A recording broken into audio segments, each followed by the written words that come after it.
علیکم ورحمۃ اللہ وبرکاتہ نحمدہ ونصلی علی رسولہ الکریم اما بعد۔ آج کا سبق سن لیجئے۔ خوابوں کے متعلق سلسلہ وار یہ مضمون ہے۔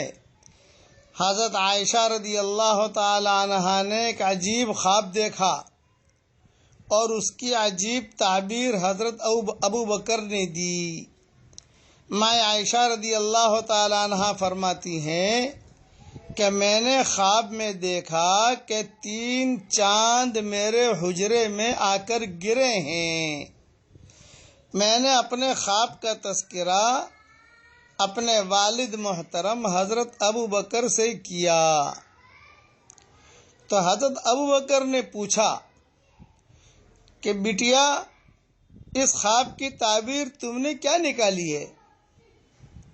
تو ماں عائشہ نے کہا کہ میں نے تو اپنے طور پر یہ تعبیر نکالی ہے کہ میرے یہاں حضور صلی اللہ علیہ وسلم سے اولاد پیدا ہوگی اور 3 لڑکے ہوں گے، 3 چاند یعنی 3 لڑکے، یہ میں نے تعبیر نکالی ہے۔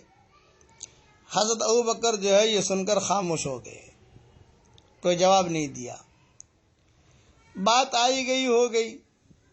جب حضور صلی اللہ علیہ وسلم کا وصال ہوا اور آپ صلی اللہ علیہ وسلم کو حضرت عائشہ کے حجرے میں جب دفن کیا تو فوراً صدیق اکبر دوڑے آئے ماں عائشہ کے پاس اور کہا کہ 3 چاند جو تو نے دیکھے تھے، ایک چاند تو تیرے کمرے میں آ گیا، یعنی حضور صلی اللہ علیہ وسلم تو دفن ہو گئے، اب 2 چاند باقی ہیں۔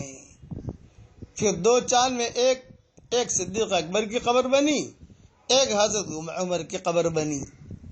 تو خوابوں کی تعبیر اس طریقے سے دی جاتی ہے، اور بعض ایسے بھلے لوگ ہوتے ہیں کہ وہ حضور صلی اللہ علیہ وسلم کو بھی خواب میں دیکھتے ہیں۔ خواب میں دیکھا کسی بزرگ شخصیت کو اور دل میں اسی وقت خیال آیا کہ اللہ کے نبی ہیں، تو وہ اللہ کے نبی ہی ہیں، اس لیے کہ شیطان ہر ایک کی شکل اختیار کر سکتا ہے، بنا سکتا ہے، لیکن نبی کی شکل میں شیطان نہیں آ سکتا۔ حضرت انس رضی اللہ تعالی عنہ فرماتے تھے کہ میں ہر رات حضور صلی اللہ علیہ وسلم کو خواب میں دیکھتا تھا، کوئی رات بھی جاتی نہیں تھی کہ میں نے حضور کو خواب میں نہ دیکھا ہو، روزانہ رات کو دیکھتا تھا، کیونکہ حضور صلی اللہ علیہ وسلم کی خدمت کی ہے حضرت انس نے۔ تو یہ خوابوں کے متعلق جو مضمون ہے، اس میں عرض خالی کرنا چاہوں گا کہ کبھی کبھار خواب جو ہے یعنی بیماریوں کی وجہ سے بھی آتے ہیں۔ کوئی پریشان ہے تو خواب آئے گا تو گھبرانے کی زیادہ بات نہیں ہوتی، بلکہ ایک ہی خواب بار بار دیکھا کرو تو اس میں جو ہے تھوڑا سا فکر ہوتا ہے کہ اس کے بارے میں تحقیق کر لی جائے، کسی عالم سے پوچھ لیا جائے، ورنہ یہ جو ہے کبھی کبھار دل کے اندر کوئی خیال آیا، اسی کو خواب میں دیکھ لیا، دوپہر کو کوئی چیز دیکھی، اسی کو رات کو خواب میں دیکھ لی، یہ ہوتا ہے۔ اس لیے اچھا، یہ دونوں قصے جو میں نے بیان کیے، انس بن مالک والا بھی اور حضرت عائشہ والا بھی، یہ بکھرے موتی میں ہے، 6ٹھی جلد میں یہ دونوں قصے لکھے ہیں، اور اوپر کی کتابوں میں دیکھنا ہو تو موطا امام مالک میں ہے۔ حضرت عائشہ کا خواب موطا امام مالک میں لکھا ہوا ہے، اور حضرت انس والا جو خواب کی بات ہے وہ حیات الصحابہ میں لکھی ہوئی ہے جلد 2 کے اندر۔ اور یہ بھی ذہن میں رکھنا کہ خواب میں کسی کے سر پر تاج رکھ دیا جائے تو وہ بادشاہ نہیں بن جاتا۔ کوئی خواب میں دیکھ لے کہ میں صاحب وزیر بن گیا، میرے سر پر تاج رکھ دیا گیا، وہ بادشاہ نہیں بنتا۔ جیسے کوئی بھوکا آدمی خواب میں جو ہے پلاؤ کھا لے، بریانی کھا لے تو اس سے اس کا پیٹ نہیں بھرتا۔ اسی طریقے سے خواب میں کوئی دیکھے کہ صاحب میں بادشاہ بن گیا، سر پہ تاج رکھا، نہ، کبھی کبھار اس کے ذہنی خیالات کا عکس پڑتا ہے۔